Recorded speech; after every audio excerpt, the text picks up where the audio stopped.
안녕하세요. 안녕하세요. 반갑습니다. 반갑습니다. 사랑합니다. 사랑합니다.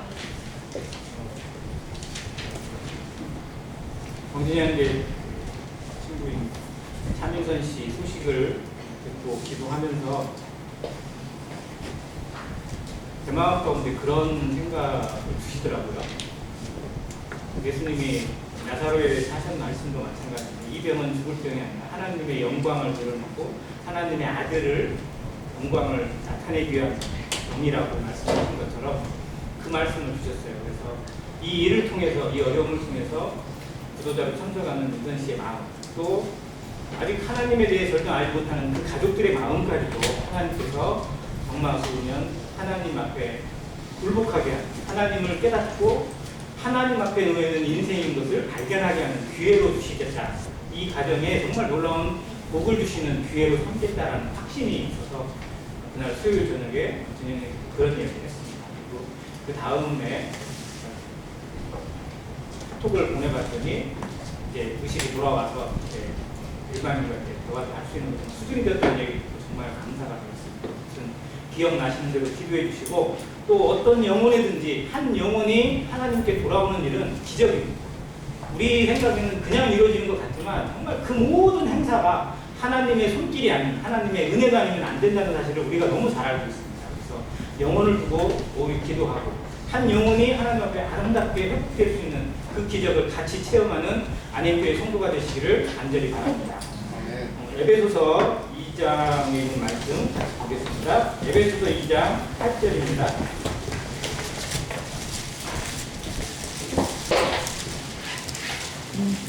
에베소서 2장 8절로 10절까지 너무나 유명한 말씀이라서 같이 한 목소리로 읽도록 하겠습니다. 8절부터 시작. 너희는 그 은혜에 의하여 믿음으로 말미암아 구원을 받았으니 이것은 너희에게서 나는 것이 아니요 하나님의 선물이라. 행위에서 나는 것이 아니니 이는 누구든지 자랑하지 못하게 함이라. 우리는 그가 만드신 바라 그리스도 예수 안에서 선한 일을 위하여 지심을 받은 자니 이 일은 하나님이 전에 예비하사 우리로 그 가운데서 행하게 하려 하신 일이라. 아멘. 네. 본문 읽은 말씀 중에 가장 귀에 들어오는, 가장 마음에 익히는 구절이 무엇인가요?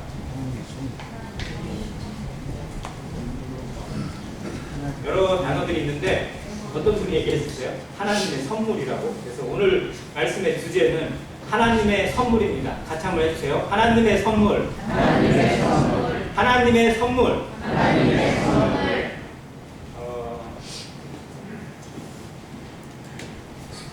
선물을 싫어하는 사람은 없습니다. 사람은 뇌물도 좋아하고 선물도 좋아합니다. 근데 뇌물은 좋아하면 안 되는 건데 좋아하고요. 선물은 인생이니까 좋아합니다.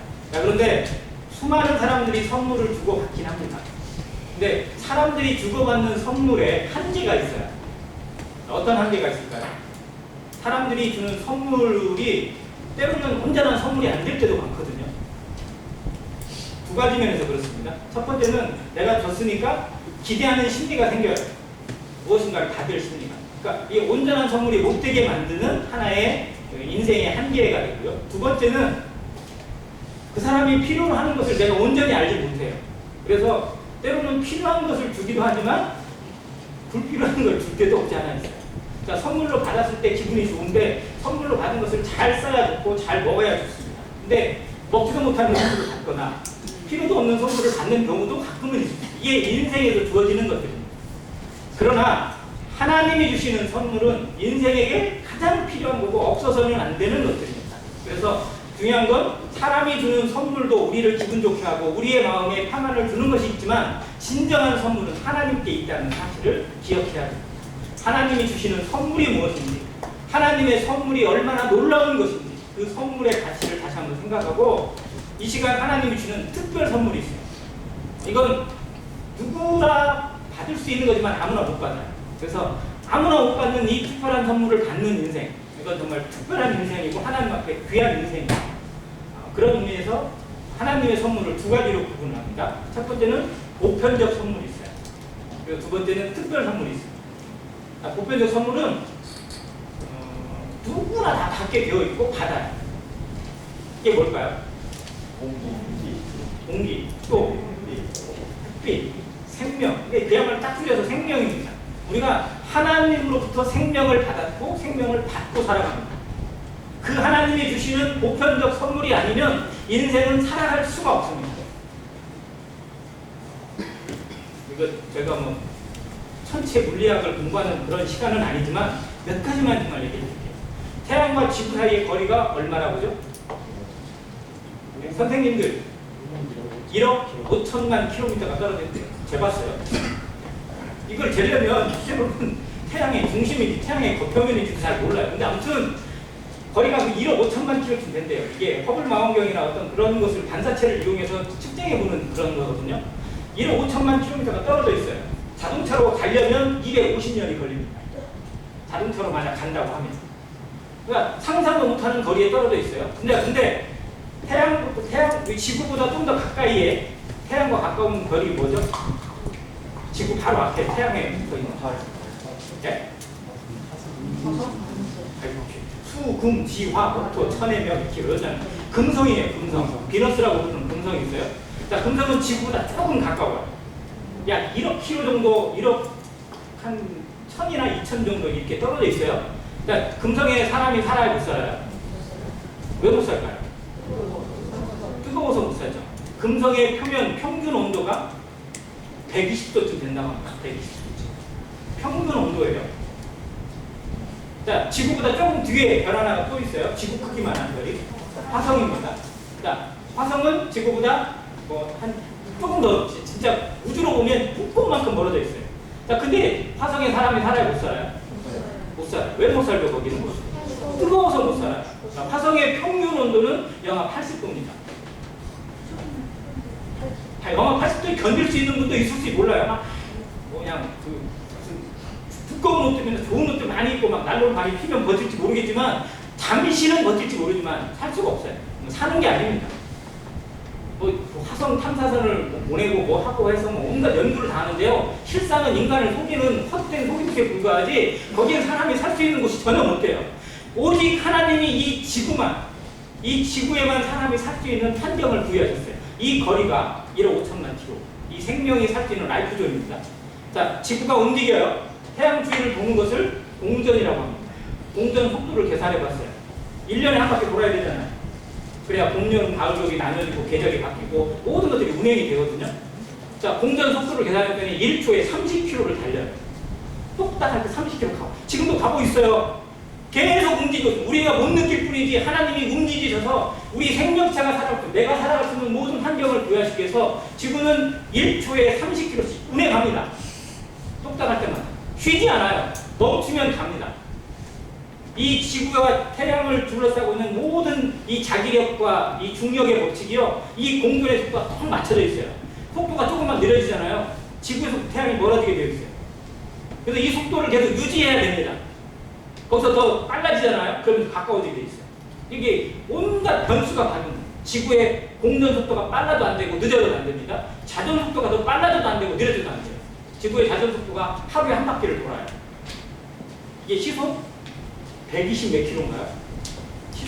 시속 200 몇 킬로에 어떤 엄청난 속도로 돌고 있어요. 지금 지구가 거꾸로니 돌고 있어요. 이게 안 돌면 어떻게 될까요?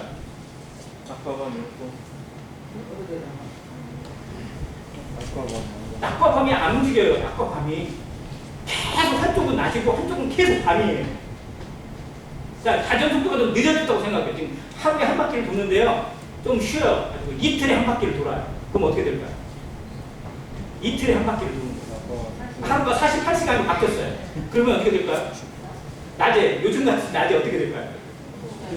다 죽어요. 정말 진짜. 낮 시간이 20시간이 넘어지는 거예요. 태양이 내리쬐는 시간이 엄청나게 길어지고 문제는 또 밤에 와요. 밤 시간이 꽉 길어져가지고 추운 데는 엄청 뜨거워지게 돼요. 그 자전 속도 조금 바뀌는 것으로도 사람이 죽어요. 살 수가 없어요. 사람만 바뀌는 게 아니에요. 지구의 모든 환경이 바뀌어요. 동식물이 살아가고 바닷물이 움직이는 것 모든 것이 다 변화가 돼요.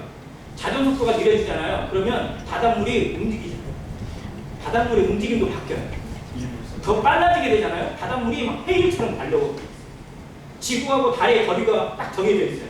이 거리가 가까워도 문제가 생겨요. 모든 것이 하나님이 사람이 살 수 있도록 인간이 생명을 유지하도록 모든 조건을 딱딱 맞춰놓은 조건입니다. 정말 대학교 때 교수가, 저는 공학을 공부를 했거든요. 그런데 그 교수가 했던 얘기 중에 하나가 정말 놀라워요. 이 지구에 있는 모든 환경들과 모든 것들을 싹 해봤더니요, 방정식이 만들어집니다. 왜? 이게 움직이고 이게 변수가 생기면 안 되고 이것들이 있고 막. 그런데 총 몇 차 방정식이 나오냐? 13차 방정식이 나오더래요. 혹시 방정식 아시죠? x는 제곱, x 세제곱 뭐 이렇게 나오잖아요. 이게 세제곱만 나가도 머리가 아프거든요. 근데 13차 방정식이 나와요. 사람은 풀 수가 없어요. 컴퓨터로 돌려도 못 풀어요. 이게 하나님이 우리 지구에 주신 환경이에요. 근데 지구만 그런 게 아니에요. 온 우주가 하나님의 섭리 가운데 있고 하나님의 운행하신 그 가운데 놓여져 있어요. 우리가 그걸 받지 않으면 살아갈 수 없는 존재라는 겁니다. 그 은혜를 모든 사람이 기억하지 않아요. 모르고 살아가요. 그런데 하나님은 주세요. 이게 보편적 은혜, 보편적 선물이라고 되어 있어요. 자, 그러면 이 보편적 선물도 대단한 건데 정말 이건 모든 인생이 살아갈 수 있는 호흡을 주시고 생명을 주시는 거니까. 그런데 이것보다 더 놀라운 선물이 뭐냐? 바로 특별 선물이에요. 이 특별 선물이 여기에 기록되어 있습니다. 자, 8절 같이 한번 또 읽게요. 시작. 너희는 그 은혜에 의하여 믿음으로 말미암아 구원을 받았으니 이것은 너희에게서 나는 것이 아니요 하나님의 선물이라. 이것이 하나님의 특별 선물입니다. 자, 여기에 중요한 단어들 체크를 할게요. 그 은혜, 두 번째 믿음, 세 번째 구원. 이것이 하나님의 선물입니다. 이건 같은 의미도 될 수 있고요. 그 연결이 되기도 해요. 은혜로 인하여 믿음으로, 그리고 그 믿음으로 말미암아 구원을 받는 것. 이것이 종합적으로 주시는 하나님의 선물이라는 겁니다. 특별 선물이에요. 자, 많은 사람들이 착각을 하는 부분입니다. 믿음이 뭘까? 어떤 사람들에게 교회를 가자고 얘기하면 믿음이 없어서라고 얘기해요. 믿음이 없다는 말이 맞는지 안 맞는지 잘 모르겠지만 아무튼 믿음이 없어서. 그리고 또 어떤 성도에게 뭔 얘기를 하면 저는 믿음이 작아서 이렇게 얘기를 해요. 근데 이게 정말 핑계인지 변명인지 아니면 진짜 맞는 얘기인지 조금 헷갈릴 때가 있어요. 자, 믿음이 없다. 틀린 말은 아니죠. 자, 그러면 믿음이 없고 있고 차이는 있을 수 있습니다. 자, 믿음이 적고 많고 다른가요? 어떻게 그렇게 느끼세요? 근데 엄밀하게 얘기하면 그 말은 틀린 말입니다. 믿음이 있으면 있고 없으면 없는 거지. 믿음이 적고 뭐 이런 분량은 때로는 우리가 만들어낸 것 중에 하나예요. 자, 근데 정말 중요한 건 믿음을 내가 만들어낸 것도 착각하는 경우가 너무 많아요. 열심히 성경을 읽고 교회를 나가고 뭐 하고 봉사하고 뭐 하면 믿음이 생기고 믿음을 만들 수 있다고 착각하는 경우가 있습니다. 그러나 그건 인간이 교만일 뿐입니다. 진짜 믿음은요 하나님의 선물이에요. 여기 말씀이 그걸 얘기합니다. 믿음에 의해서 구원을 받았다면 그 믿음도 실제로 하나님의 선물로 주신 겁니다. 그리고 그 선물이 어떻게 오냐? 은혜로 오는 겁니다. 내게 주시는 믿음, 내가 하나님을 믿고 예수 그리스도를 믿게 된 것을 한번 생각해 보시기 바랍니다. 성도들은 정말 그때 내가 믿어야지, 내가 오늘은 무조건 무슨 일이 있어 믿겠어 라고 결심하고 믿었나요? 그런 분도 있을지 모르겠어요. 오늘 아니면 끝장을 봐야지 하는 마음으로 성경 공부하다가 믿음이 딱 이게 마음에 딱 붙여지는 분도 있을지 모르겠는데 대부분이 어떤 분이냐면요, 왜 이렇게 귀찮게 한대? 왜 이렇게 사람을 야 귀찮게 만드는데 막 그런 마음으로 듣기 싫은데 가기도 싫은데 안 듣고 싶은데 그건 믿어지지 않는데 갑자기 막 나도 모르는 사이에 내 마음이 거기에 끌려가는 경우가 있어요. 그 말씀 한마디에 그냥 부인할 수 없는 어떤 마음에 뭔가 요동이 있어요. 뭐지 이거? 스스로 이건 아닌데? 그러면서도 마음의 혹심으로 들을 수밖에 없고 그 말씀은 귀를 기울일 수밖에 없게 됐을 때, 그리고 그 말씀이 우리 가운데 주시는 말씀이 정말 사람이 주는 말이 아니라 하나님의 선언으로 하나님의 생명의 말씀으로 내 마음에 깊게 꽂히게 될 때 이게 믿음이 왔다고, 하나님께서 우리에게 이 구원의 말씀을 주셨다고 하는 표현을 합니다. 이건 은혜로 주는 것이 정말 내 의지나 내 노력으로 주어지는 것은 결코 아니라는 사실을 기억해야 됩니다. 그래서 사람은 하나님의 말씀 앞에 겸손히 듣는 자세가 중요합니다. 믿음은 들음에서 오는 겁니다. 그리고 들음은 그리스도의 말씀으로 말미암습니다. 하나님의 말씀이 주어졌을 때 우리 마음에 정말 그걸 온전히 믿고자 하는 마음이 생기는 건 아니에요. 그러나 그 말씀이 정말 어떨까? 저 말씀은 어떤 말씀일까? 왜 저 말씀을 나에게 들려줄까? 왜 저 사람은 저렇게 열심히 저 말씀을 전하고 있을까? 왜 내가 아는 저분은 정말 딴 데는 다 좋은데 왜 하나님 말씀을 전하면 이렇게 내 듣기 싫은 소리만 이렇게 할까? 근데 그분의 말이 정말 가볍게 들리지 않고 무엇인가 내 마음을 찌르는 말씀으로 들리게 될 때, 아, 저거는 뭔가 있는 것 같아요. 저거는 뭔가 있는 것 같아요. 저 사람의 모습을 보면, 저 사람의 태도를 보면, 저 사람의 삶을 보면 그냥 된 건 아닌 것 같은데, 이런 마음이 우리 가운데 있다면 그 말씀 앞에 귀를 기울여야 됩니다. 들어야 됩니다.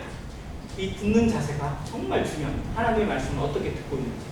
누구라도 앉아있고 이 귀로 듣고 있지만 어떤 사람은 정말 회개의 경유기처럼 무슨 말을 했는지 돌아서면 잊어버리고 생각도 안 나는 경우가 너무 많아요. 그러나 정말 저 말씀이 하나님의 말씀입니다. 내 인생을 향한 하나님의 부르심이고 하나님의 음성이라면 내가 어떤 자세로 들을 거지? 예를 들어서 내가 대통령 앞에 앉아서 대통령이 하는 말씀을 듣고 있다면 그 자세로 청와대에 초청을 받아서 그 앞에 앉아있다면 내가 어떤 자세로 앉았고 어떻게 들을 것인가. 그런 자세로 하나님의 말씀을 듣는다. 하나님이 우리의 마음을 열고 은혜를 끼쳐주는 것이 너무 당연하다고 생각이 들었습니다. 근데 많은 사람들이 이거를 정말 너무 귀찮게 들어요. 듣기 싫은 걸 억지로 듣는 거예요. 길거리 지나가고 있는데 누가 막 붙잡잖아요. 뭐 들어보세요. 막 그래서 막 쪽지를 줘요. 그러면 여러분 궁금해서 막 받아요 이렇게? 대부분 어떻죠? 아, 알았어요. 그냥 그러고 가요. 그리고 가다가 어떻게 해요? 그냥 옆에 쓰레기통에다 버리면 신사야. 길거리에 내다 버려요. 근데 진짜 그렇게 듣는다니까요. 저도 옛날에 그랬어요. 친구가 전해주는 복음, 교회에 처음 와서 들을 때 복음을 저 그런 자세로 들었어요. 그런데 그럴 수가 없더라고요. 어느 순간 말씀이 한번 딱 꽂히고 나니까 내 자세를 바로 할 수밖에 없더라고요. 아, 이 말씀은 그냥 들은 말씀이 아니에요. 친구가 나에게 했던 이야기가 그냥 하는 얘기가 아니구나. 이건 정말 내 인생과 관련돼 있고 내 운명과 관련돼 있고 이건 내가 반드시 알아야 되겠구나라는 생각이 들어오니까 조심하게 되고 주의하게 되고 겸손하게 되고 그 말씀 앞에 더 한 점 한 점 마음을 가까이 가게 됐어요. 그러니까 이 말씀이 팍 꽂혔어요. 잊을 수 없는 하루로, 평생 잊을 수 없는 그 하루로 내 마음에 심어주시고 그날 이후로부터 하나님이 나의 인생의 주인이 되어주시고 내 삶을 인도하시는 인도자가 되어주셔서 여기까지 있게 하신 것을 고백을 할 수 있어요. 앞으로도 하나님은 능히 마지막 날까지 하나님의 나라에서 영원히 함께 살 수 있는 그 나라로 이끄시는 능력이 하나님의 것을 믿어 의심치 않습니다. 우리가 그런 자들로 여기 앉아있어요. 아직도 하나님을 예수 그리스도를 온전히 믿지 못하는 이 하나님의 특별 선물을 온전히 받지 못한 분이 계시다면 이 말씀 앞에 내 마음의 자세를 바로 잡으시기 바랍니다. 내 자세를 듣는 자세를 바라보고 내 마음의 자세를 하나님 앞에 앉아있는 정말 만군의 창조주 하나님 내 생명의 주인 되신 그분 앞에 내가 서 있는 자세를 잊지 마시기를 간절히 간곡하게 부탁을 드립니다. 그렇게 들으시기 바랍니다. 자, 첫 번째는 그 은혜에 의하여 믿음으로 말미암아 주어졌습니다. 은혜로 이 지구상에 인간을 살게 하신 것도 하나님의 은혜입니다. 마찬가지로 우리가 하나님을 떠나서 이 죄 가운데 살아가고 있는 나 죄로 말미암아 하나님과 관계가 깨지고 하나님을 없는 것처럼 생각하고 하나님을 무시하면서 하나님께 감사하지도 않았고 내가 하루하루 공기를 받고 생명을 받고 햇빛을 받고 그 은혜로 살아가는 것에 세금 안 내는 것도 감사하지 않으며 살아가고 있는 내가 은혜를 받아서 예수 그리스도라는 선물을 받게 된 것이 진정한 은혜라는 겁니다. 하나님이 이렇게 모르는 나를 이렇게 무시하고 살아가는 지멋대로 살아가는 인생을 향하여 하나님이 포기하지 않고 그들을 향하여 예수 그리스도라는 선물을 주신 것이 하나님의 가장 큰 은혜라는 사실을 기억해야 합니다. 하나님이 예수 그리스도를 이 땅에 보내시기까지 얼마나 어려운 결정이었을지 얼마나 힘든 것이었을지 여러분 아셔야 됩니다.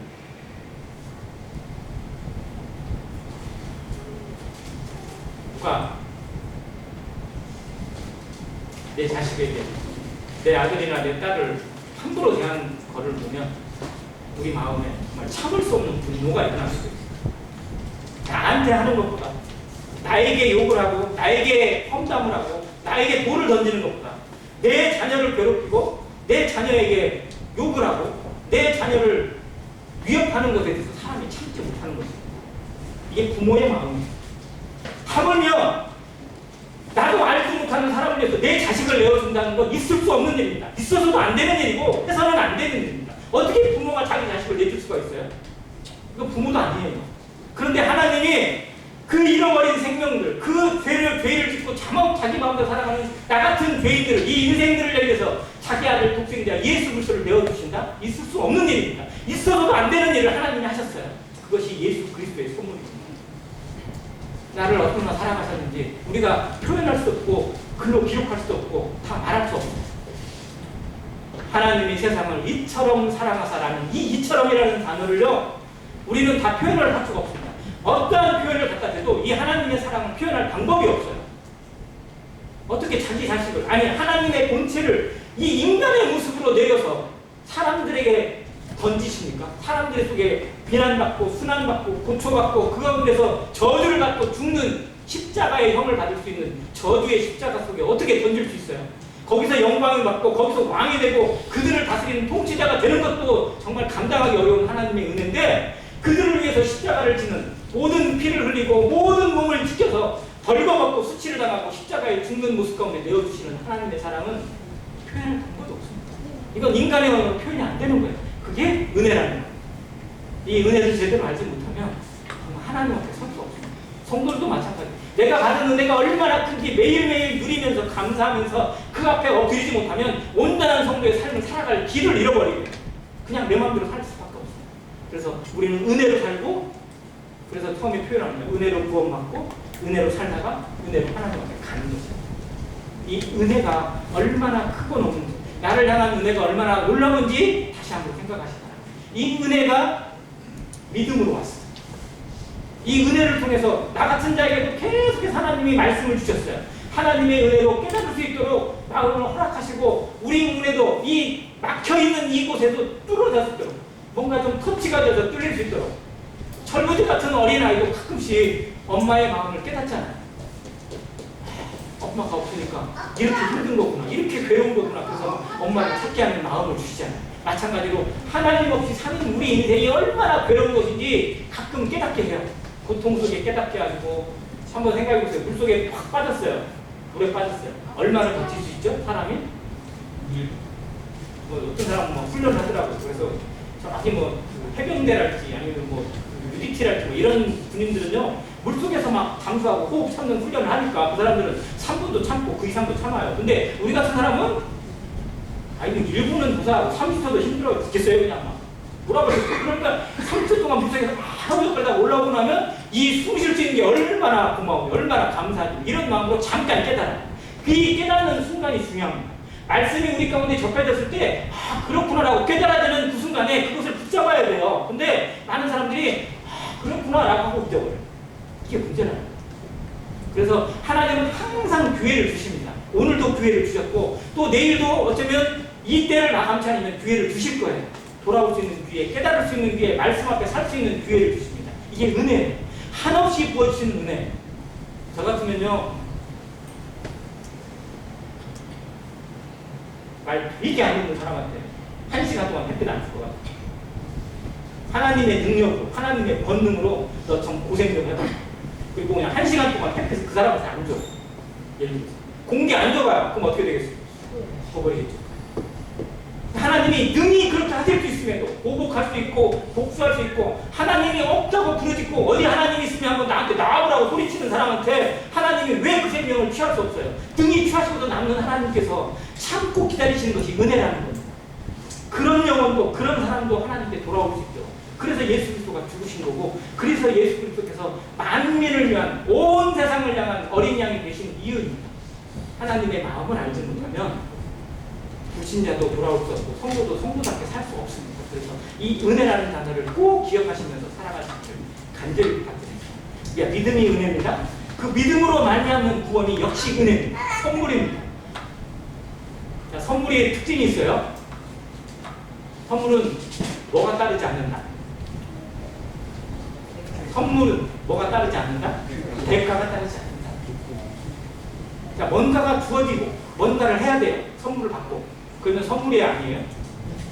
뇌물이죠. 선물을 받았는데 입 싹 닫고 안 해. 그러면 그 사람이 어떻게 해요? 이 사람이 뇌물을 줬다고 줬는데 받은 사람은 아 이건 선물이구나라고 하고 쭉 있다가 써. 그러면 이 준 사람이 기분 나빠서 어떻게 해요? 찔러버려요. 뇌물이 되는 거예요 그냥. 근데 이 인생하는요 실제로 선물 같지만 뇌물 같은 게 너무 많아요. 근데 하나님은 온전한 선물로 주시는 겁니다. 공기에 세금을 내면 얼마를 매겨야 될까요?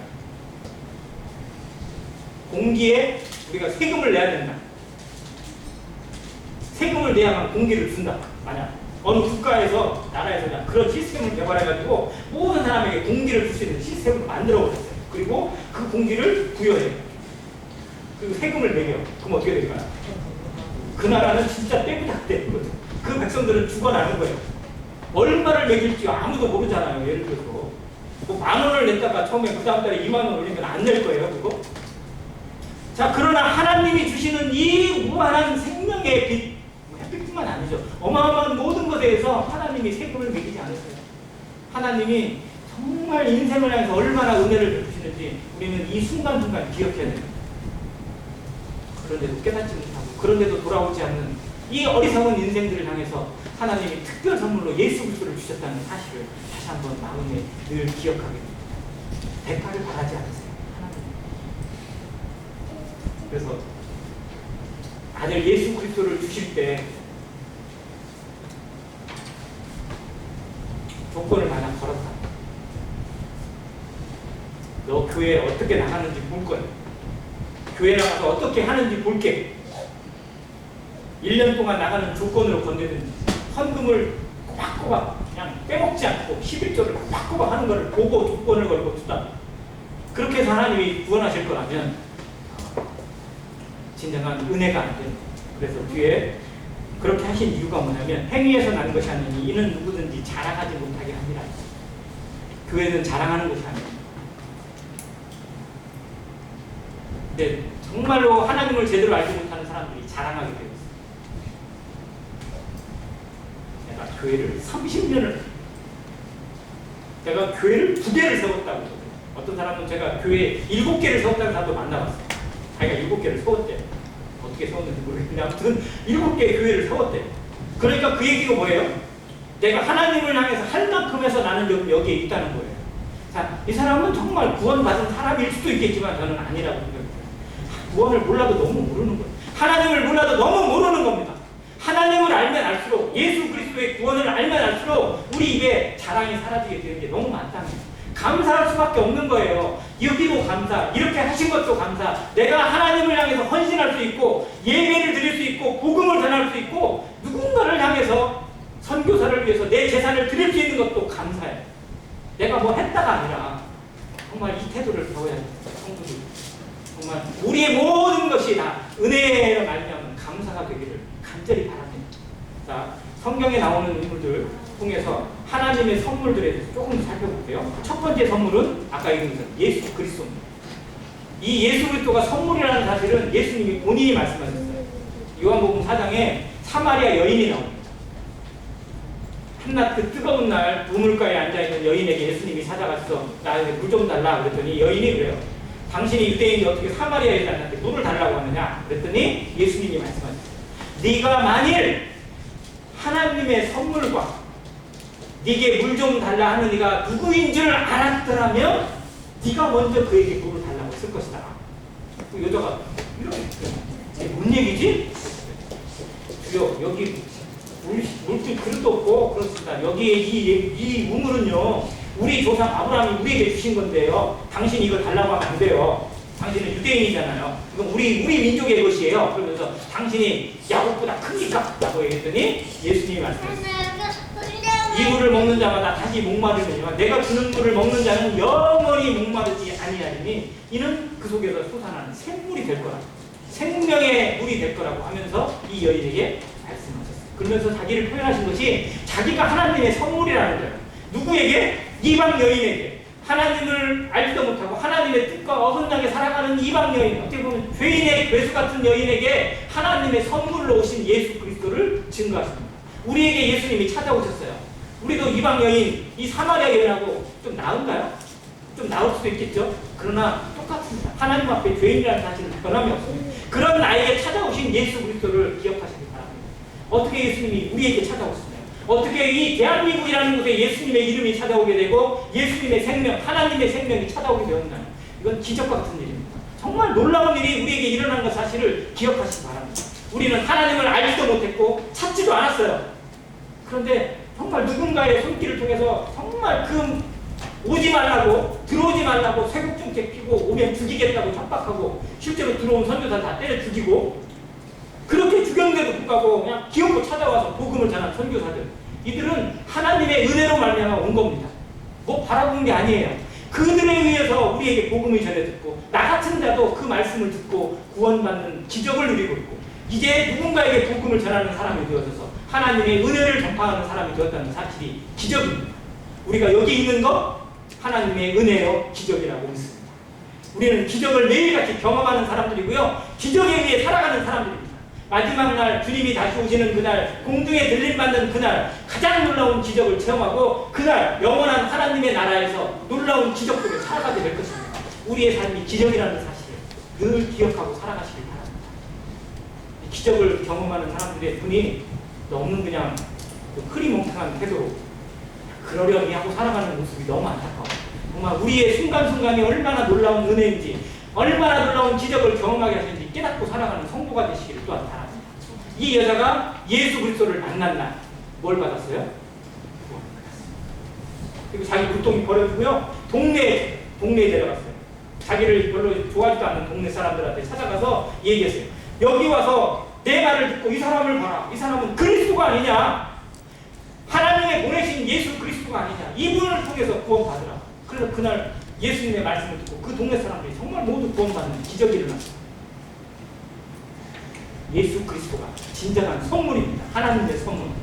자, 두 번째 선물은 이 그리스도를 통해서 여기 말씀해 주신 거예요. 이 그리스도를 통해 주시는 은혜, 믿음입니다. 믿음으로 말미암는 구원이 하나님의 선물입니다. 구원은 온전한 하나님의 선물입니다. 그래서 저희 모임에 나오는 책자 중에 천국은 뭐라고요? 공짜다라고. 천국은 제 차에 스티커가 있어요. 제 차 뒤에 스티커를 붙여놨어요. 천국은 공짜다. 근데 이걸 읽는 사람들 중에 반응이 두 가지예요. 말 같은 소리를 해. 이런 사람이 있고요.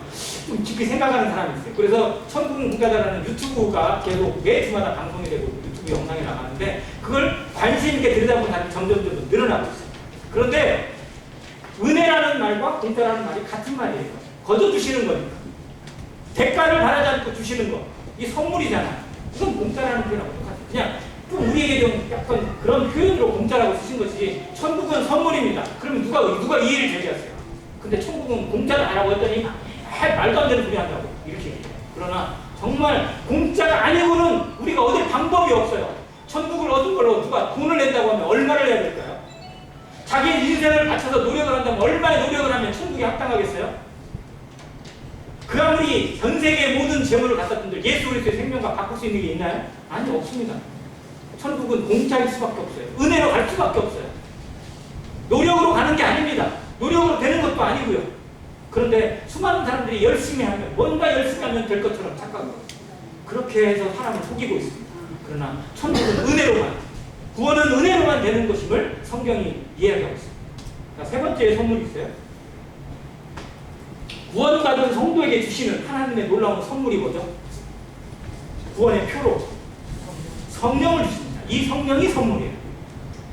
자, 네가 구원받았다는 걸 우리 안에서 증거해 주시는 분입니다. 네가 구원받고 하나님의 자녀가 되었으면 우리 안에 확증시켜 주시는 분이 바로 성령이십니다. 이 성령이 아브라함 시대나 다윗의 시대나 구약의 시대에는요 항상 그들 속에 있지 못했어요. 왜? 하나님이시니까. 그래서 언제 그들에게 임했냐면 특별할 때만, 그들이 마음이 정말 감동되었을 때 성령이 임했어요. 다윗이 누구를 상대할 때? 골리앗과 싸울 때. 골리앗과 싸울 때 다윗이 싸운 것 같아요? 하나님이 싸우신 것 같아요? 하나님이 싸우신 거예요. 하나님의 이름으로 나아갔잖아요. 이게 성령이 함께 하시는 거예요. 그 성령이 함께 하시니까 이 물맷돌 하나 그냥 골리앗 때려 죽였잖아요. 근데 그 다윗이 나중에 어떻게 된지 아세요? 우리아 안에 밧세바를 범하고는 우리아를 그냥 차도살인해서 죽였어요. 그때는 성령이 계셨지 안 계셨어요? 안 계신 거예요. 성령이 떠나신 거예요. 자기 눈에 자기 육신대로 할 때는요 성령이 떠나셨어요. 그래서 구약에는요 성령이 계셨다가 떠났다가 오르락 내리락 하는 거예요. 그런데 이 신약의 성도들에게는 하나님이 약속하셨어요. 내가 그 믿음 가운데 가면 성령을 선물로 주시고, 이 사도행전에 나옵니다. 그리고 예수님이 말씀하셨어요. 내가 너희를 떠나는 것이 유익하다. 왜? 성령이 그래야 너희 가운데 임하게 됩니다.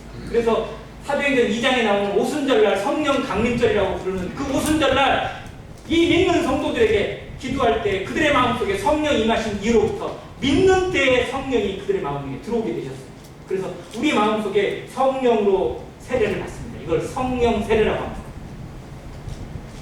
성령 세례를 막 갑자기 막 꼬리를 치다가 막 불타는 십자가를 가서 성령 세례 받았다고 얘기하지 마시고, 정말로 성령 세례는 언제? 하나님의 말씀을 믿고 예수 그리스도를 내 개인의 구주로 영접하는 그 순간에 하나님이 선물로 우리 가운데 확증시켜주는 도장입니다. 도장. 그래서 인치셨다고 얘기하는 거예요. 도장 꽉 찍었어요. 누구로? 하나님의 자녀로. 하나님의 생명책에 기록된 이름으로 도장 찍으신 것. 이걸 성령의 보증이라고 합니다. 이 성령의 인도하신 가운데 모든 성도들이 살아가고 있습니다. 여전히 우리는 성령이 내주하시지만 성령을 근심케 하기도 하고 성령을 소멸하는 일 가운데, 죄 가운데 빠지기도 합니다. 그러나 우리를 떠나지 않으세요. 올지어다 세상 끝날까지 내가 너희와 항상 함께 있으라는 말씀입니다. 마태복음 28장에 주신 예수 그리스도가 승천하시면서 이 제자들에게 주신 말씀을 우리는 믿습니다. 그래서 세상 끝날까지, 주님이 나주시는 그날까지, 이 세상의 마지막 환란이 있을 그날까지 성령 시대라고 얘기하고 그 시대를 은혜 시대라고 부르는 것입니다. 지금은 성령 시대, 지금은 은혜 시대입니다. 보라, 지금은 구원받을 만한 때요. 보라, 지금은 은혜의 날입니다. 지금이 바로 구원받기에 적합한 날이고요. 지금이 구원받지 못하면 나중에는 정말 구원받기, 마지막 환란의 시대에 구원받는다는 건 정말 목숨 내놓고 믿을 수밖에 없습니다. 지금이 하나님을 믿어요.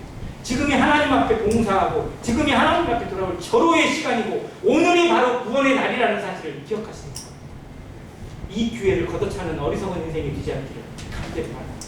하나님의 선물, 하나님이 아들 예수 그리스도를 이 땅에 어떤 모양으로 내렸습니다. 그 아들 예수 그리스도가 십자가를 지실 때 정말 얼마나 참으셨을지, 그 벌거벗은 모습으로 그들에게 조롱받고 침뱉음을 당하고 그 온몸이 갈기가 찢어져서 박고랑처럼 파인 곳에서 핏방, 물과 피가 쏟아지는 그 모습을 하나님이 다 참으시고 그걸 견디시면서 우리가 구원받기를, 내가 구원받고 하나님의 자녀가 되기를 기다리신 그 마음을 잊지 마시기 바랍니다.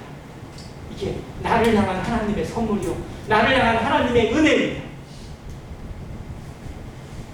이걸 거절한다면 방법이 없어요. 무엇으로 건질 수 있겠어요? 그 은혜를 거절합니다. 성령이 오셔서 가르치는 시대에 죄의 정의가 바뀝니다.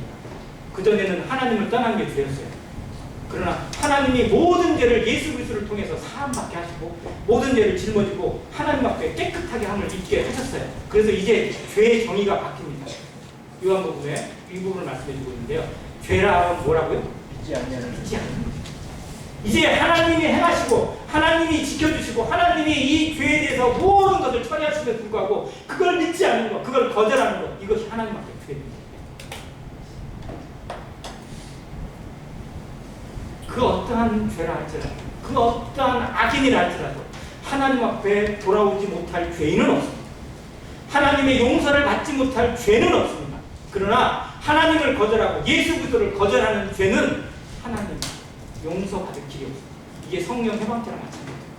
그래서 정말로 나는 여전히 이 은혜를 거절하고 예수 그리스도를 거절하고 있는 사람은 아닙니다. 정말 나는 이 은혜에 어떻게 보답하고 있고 어떻게 대응하고 있고 어떻게 반응하고 있는지 우리의 양심을 살피시기 바랍니다. 하나님이 이처럼 놀라운 햇빛을 오늘도 주셨습니다. 이 햇빛만 주신 것이 아니라 예수 그리스도의 선물을 우리에게 주셨습니다. 나에게 비쳤습니다. 그 은혜를 아는 빛을 우리에게 비춰주셨어요. 말씀을 통해서 비춰주셨습니다. 그 말씀을 통해, 그 말씀을 통해서 내 마음을 감동시키고 있습니다. 내 마음이 그 어떠한 삶을 살아왔든지 간에 이제 하나님의 부르심 앞에 어떻게 응답할 건지 내려오시기 바랍니다. 조용히 엎드시기 바랍니다. 예수 그리스도를 만난 사람들의 반응이 크게 두 가지. 베드로가 예수님을 만났습니다. 예수님이 이 배에 낚시하고 있는, 열심히 고기 잡고 있는 베드로 배에 올라가지고 저리 가서 깊은 데에 가서 그물을 던지자. 그랬더니 베드로가 뭐라고 합니까? 내가 지난 밤이 막도록 열심히 수고했는데 고기 잡은 게 있다 없다. 그렇게 베테랑 한 번도 못 잡았대요. 그런 날도 있겠죠. 그런데 내가 무엇에 의지해서? 말씀에 의지해서 그물을 내리겠습니다. 라고 들어가서 그물을 내렸어요. 그랬더니 그냥 그물이 어떻게 돼요? 찢어질 정도로 고기가 잡히는 거예요. 어젯밤에는 한 마리도 못 잡았어요. 그 고기를 보고 그 찢어지는 그물을 보고 베드로가 알씨구나 라고 한 게 아니에요. 뭐라고 했어요? 바로 엎드렸어요. 예수님 앞에. 예수님, 내가 당신을 몰라봤습니다. 당신은 하나님이 아니에요. 주여, 나는 죄인입니다. 나는 당신 앞에 설 수 없습니다. 나는 당신 앞에 앉아있을 수가 없습니다. 라고 얘기했어요. 그때 예수님이 내 제자가 나를 따르라고 얘기하셨어요. 여러분 앞에 지금 말씀입니다. 예수님이 누구신지, 하나님의 아들 예수 그리스도가 당신을 위하여 무슨 일을 행하셨는지 성경이 말씀하고 있습니다. 그 앞에 우리는 어떤 반응을 취할 것인지 결정해야 됩니다. 그 앞에 엎드릴 것인지 아니면 모른 채 살아갈 것인지 두 가지만 남아있어요. 그 은혜를 거절하고 그 은혜에 모른 채 살아가는 사람들 나중에 핑계할 수가 없습니다. 지옥에 던져줘도 할 말이 없어요. 그래서 그때 거기 가서 불랑 이를 갈며 슬피 우는 자들이 될 것인지 아니면 하나님 앞에 순종하고 하나님의 자녀로 살아가는 복된 인생을 살아갈 것인지 결정이 남아있습니다. 다시 한번 에베소서 2장 8절 보고 마치겠습니다. 같이 읽겠습니다. 시작. 너희는 그 은혜에 의하여 믿음으로 말미암아 구원을 받았으니 이것은 너희에게서 나는 것이 아니요 하나님의 선물이다. 이 하나님의 선물 온전히 아멘으로 받으시고 마음으로 받으시고 감사함으로 영접하시고 하나님의 복된 자녀가 되었습니다. 하나님의 자녀가 되고 생명책의 이름이 되어서 성령을 선물로 받는 모든 분이 되시기를 주의 이름으로 축원합니다. 감사합니다.